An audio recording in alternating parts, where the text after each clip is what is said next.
Let's talk some sports, baby. Taken by Iguodala. Iguodala to Curry. Back to Iguodala. Up for the layup. Oh, blocked by Jones.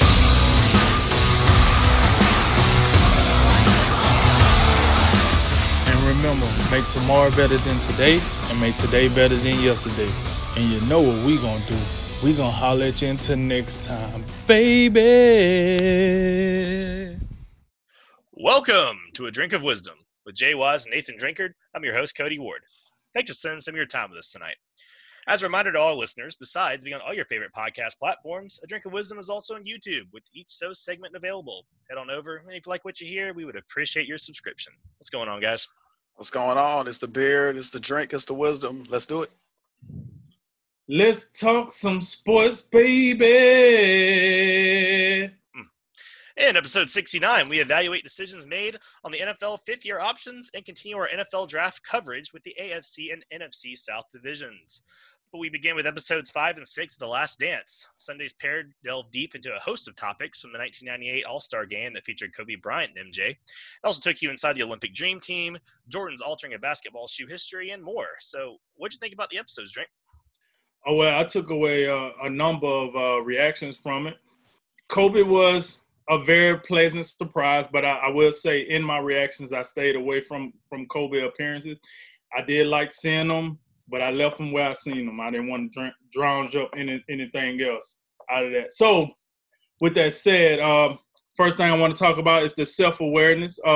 We seen the self-awareness for business from Michael Jordan, where he was putting business before the politics. We seen what he did with the Olympics. But what I think the bigger issue was what he did when they had I think it was either a mayor's campaign or a governor campaign in the state of North Carolina. The Senate race. Senate, okay, there we go, Senate.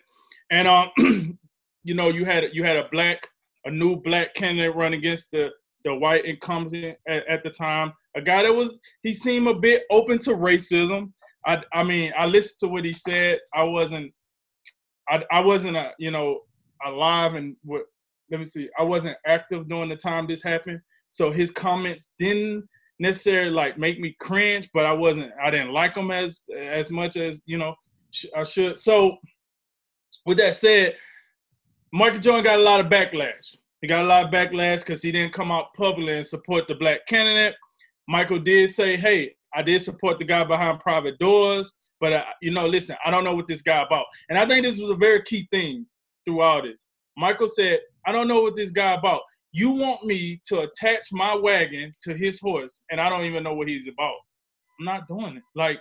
Just because he's black, I'm not doing it. So Michael Jordan was pretty self-aware to know that if I just hitch my name to anybody's campaign, they could be part of anything, and then that drags me down in the late run. So, he was self-aware.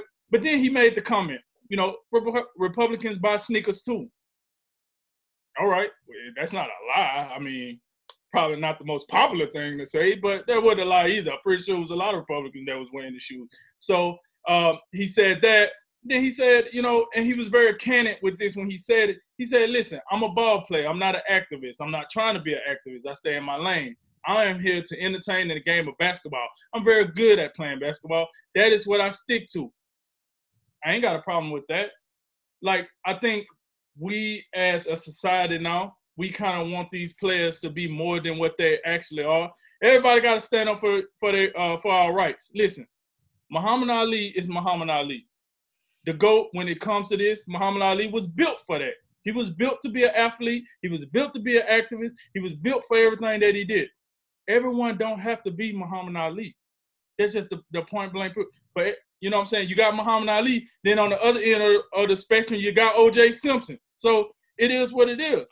You can't hold everybody up to that standard, but then kind of overlook the standard that O.J. Simpson laid down. So I like what Jordan said. Jordan said, listen, I'm a ball player. I'm not an activist. And he carried himself like that. Now I would say this.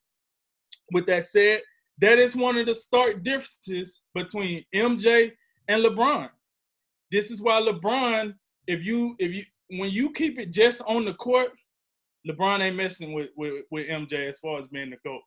But when you incorporate everything else inside, all the stuff off the court, into being the GOAT in basketball, this is where LeBron kind of closes the gap between himself and Michael Jordan. Because the on-court accolades is something serious. We're seeing it right now. It is what it is.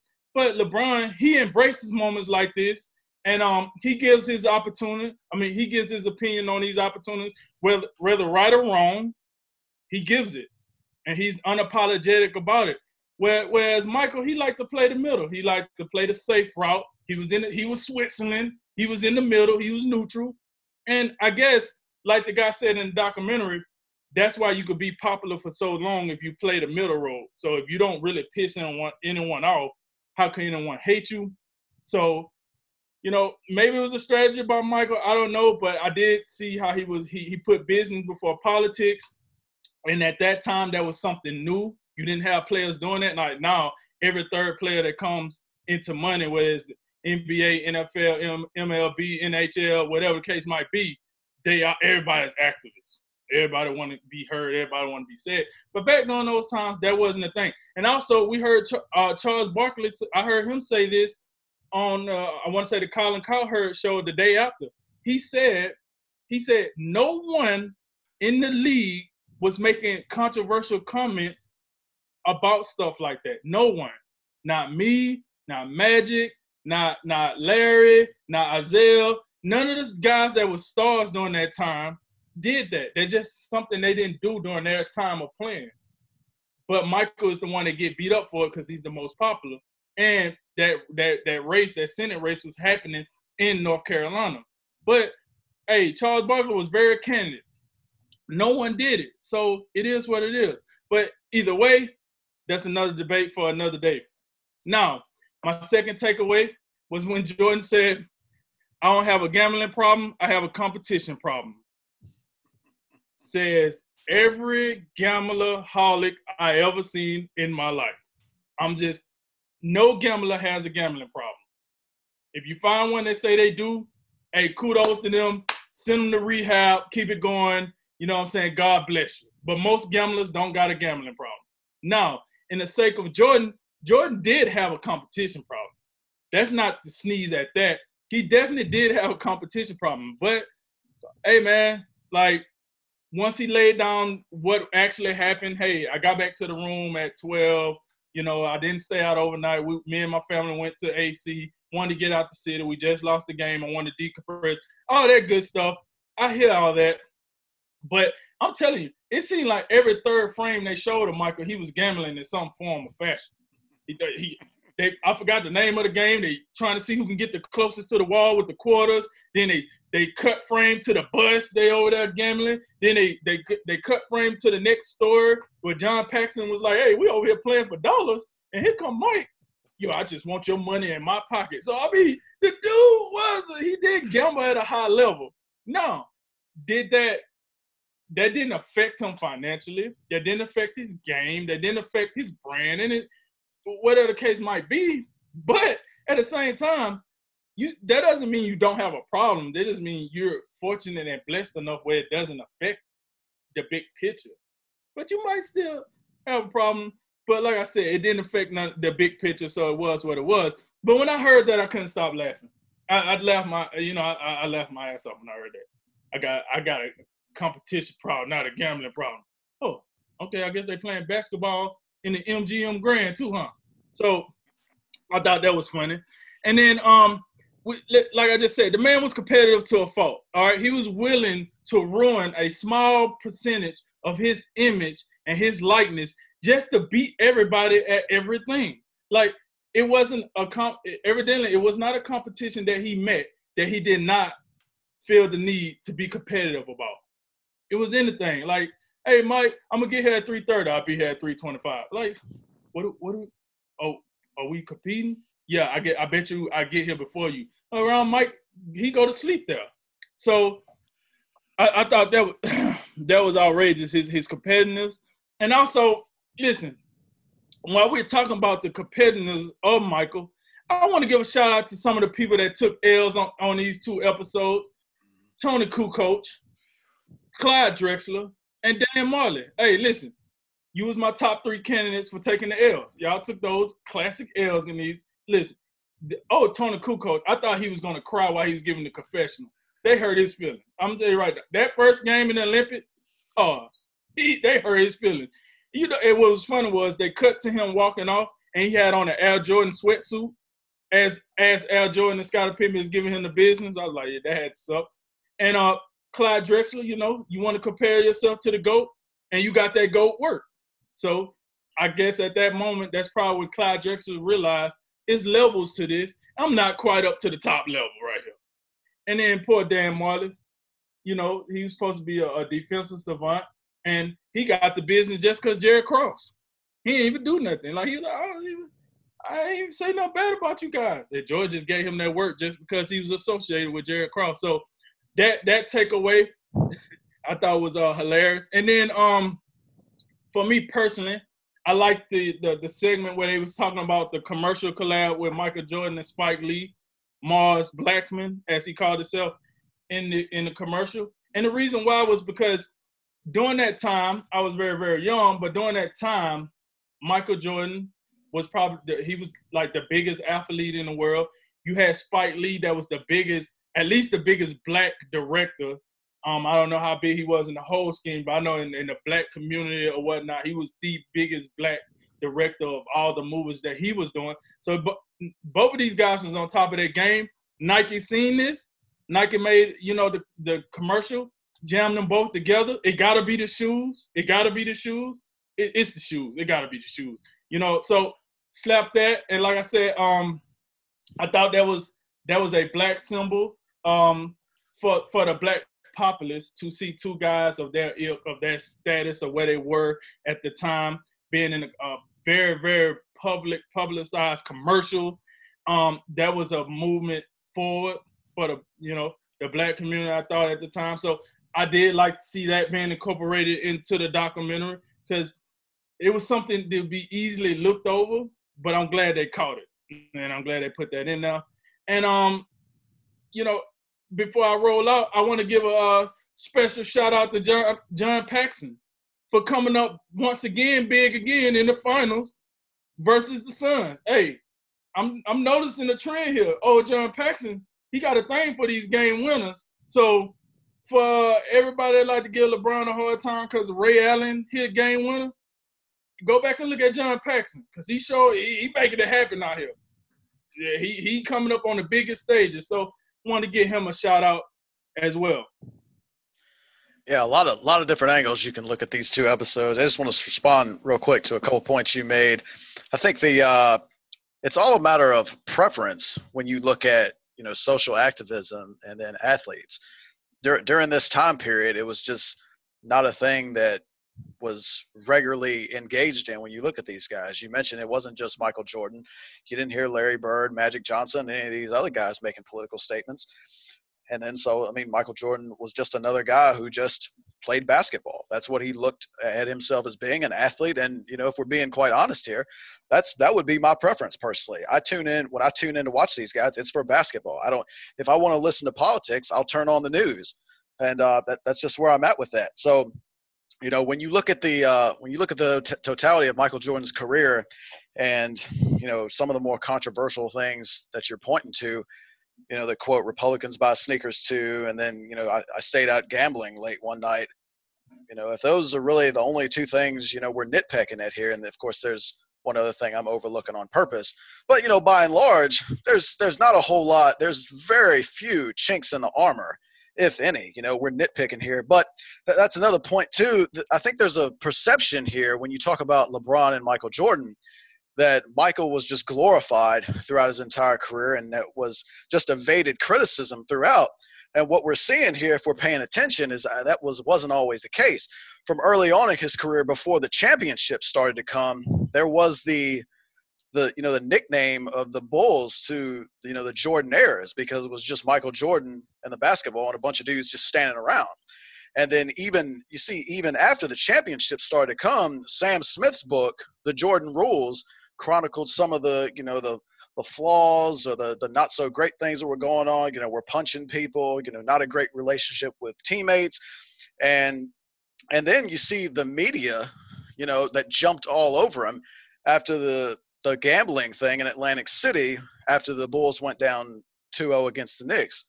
So I just want to point that out because I think there's an unfair perception that the media is only critical today of LeBron. We're seeing throughout this documentary there was some media criticism that was thrown Jordan's way throughout this time period, and some may make the case that that was a reason that he retired the first time around, in addition to going to play baseball as his father wanted him to. Now, to cut you off a little bit. Now, would you say that? Okay, so I agree with you. Jordan did meet some scrutiny from the media after playing almost 10 years, and then once he started meeting the scrutiny, he had to take a break and recompress himself. So do you think that's still on the same level of the level of scrutiny that LeBron gets today? No, I'm not comparing the two. I'm just pointing out the thing. I think there's a perception out there that Jordan never got criticized at all and he was just a water walker and all these things. And I'm just saying that is not the case. I think if we actually delve into who gets criticized more, it's probably LeBron. I wouldn't dispute you on that point. It is probably LeBron. I just wanted to point out the fact that MJ throughout this period did receive his fair share of criticism. And I think it's fair to say, we talk about Kevin Durant being a little sensitive. I think Michael Jordan here is a little sensitive in some of these things. Yeah. So I just want to make that point. And there's the Dream Team story was very interesting, the Isaiah Thomas point. And I think that's another thing Michael takes some heat on. A lot of people think he was the reason that Isaiah Thomas was left off this team. I think Michael may have been part of it, but the people on the documentary make a great point. Michael was not the only person that had a problem with Isaiah Thomas. And to a further extent, the Pistons, Larry Bird and Magic Johnson both had their run-ins with him. And their style of play that reverberated throughout the NBA, they weren't popular people for the way they played. So I don't think it's fair to just levy all of that at Michael. And I'm glad other people made the point that, look, other guys in this league, they didn't like the Pistons either. It wasn't just the Bulls. Yeah, and Charles Barkley, to his credit, he said something about it also on the Colin Cowherd show. He said, listen, they're right. Like, it was other people on that team that had a problem with Isaiah. Jordan was the scapegoat, and he didn't say anything. He just let it happen. Right. And then not to go ahead and beat this dead horse, but I wrote – this was among the first things I wrote down when putting my thoughts on paper about these two episodes. Michael's competitive edge, you talk about just the least little thing that he used to his advantage competitively to drive him to just destroy people. The media in the finals against the Blazers had put up a narrative that put Michael and Clyde Drexler on the same playing field, kind of. And he destroyed that quick, fast, in a hurry, just coming out there and just raining threes to the point where he's doing the famous, like, I don't know, man, just I'm good at this. And then Jerry Krause, it's no secret. Like, there was a real disdain for Jerry Krause. Oh, he out there looking at this dude in Europe, like, while we're still actively winning, we're just beginning to win. And we got Jerry over here flopping around with this European dude. Oh, we're going to give it to him. And it wasn't just Michael. Scottie Pippen made it a point to, I'm going to put this dude on lockdown. And I don't think – there's no blame to Tony Kukoc. I feel a little bad for him because it's not his fault. It's not his fault that this guy's got an interest in him coming over and playing in the NBA. And, hey, to his credit, even though they still got smoke check, he put a pretty good account of himself in that gold medal game. I just want to give Tony Kukoc a little credit on that.